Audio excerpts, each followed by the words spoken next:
Today, we're doing something a little different. We're setting aside all the data and research to look at something super personal, one person's really powerful manifesto on love. It's basically a bold declaration of principles, a set of absolute, unshakable rules for any relationship. So, let's break down this unique philosophy.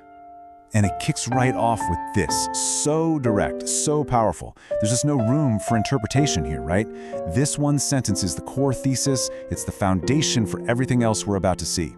It immediately sets up this philosophy of fierce self-respect, drawing a huge line in the sand before the conversation even really begins. Now, what's so fascinating about this approach is how it starts.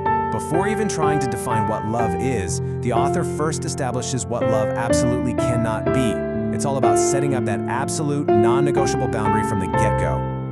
And you know, what I find really compelling is that this argues a healthy foundation for love isn't built on all these romantic ideals, but on something really practical, an act of self-preservation. It's all about defining your no before you even start looking for your yes.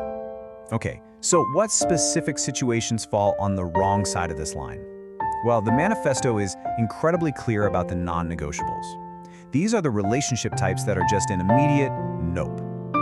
First up, and this follows directly from that opening line, is anyone who already has a family. This isn't up for discussion, it's just a clear and absolute deal breaker, a hard stop. And that boundary just extends out to anyone already in any kind of committed relationship, whether they're married or not. The main principle is consistent. If someone is emotionally and romantically unavailable in any form, it's a non-starter. Now, this is a really interesting addition. The boundary isn't just about whether they're with other people, it's about the nature of the relationship itself. So even if a person is single, if they're not willing to have an open, public relationship, that falls into the exact same nope category. And this brings us to the very simple conclusion for any of those scenarios. Just forget it. And the calm, confident emoji that was used in the original text is so key here. It frames this whole thing not as a loss, but as a peaceful and totally self-assured decision. So, after clearing away everything that love is not, the manifesto totally pivots to the positive. We've got the firm boundaries established, and now it asks that crucial question. If that's the no, then what on earth is the yes? This is where the vision really comes to life. See, the author's ideal of love isn't something that's quiet or hidden. No, it's a love that is meant to be seen, to be heard, and to be expressed openly and without a single shred of hesitation. Just look at this vision.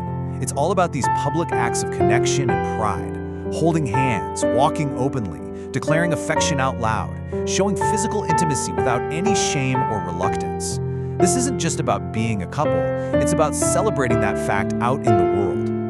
And this slide just puts the two philosophies in such stark contrast. On one side, you've got love that is public and celebrated. On the other, the kind of secretive, hidden love that is completely rejected. For the author, this isn't just a simple preference, it's a fundamental incompatibility.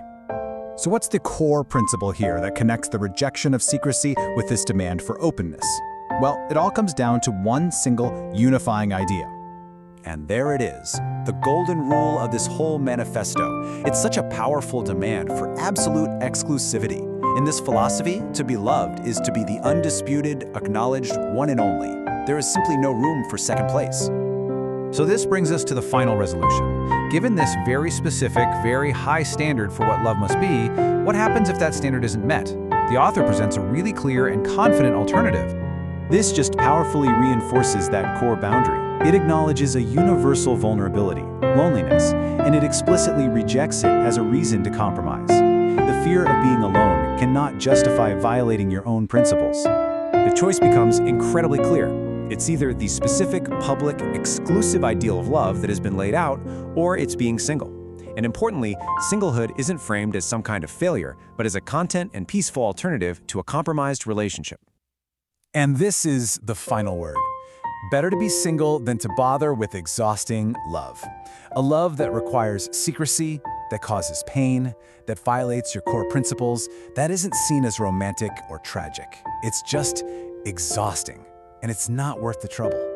And so, this personal manifesto, which starts with a hard no and ends with a contented if not, ultimately leaves us with a question to reflect on for ourselves. After seeing one person's clearly defined boundaries, it asks us, what is your absolute, non-negotiable red line in love. If you have things left unsaid too, stay with She Speaks.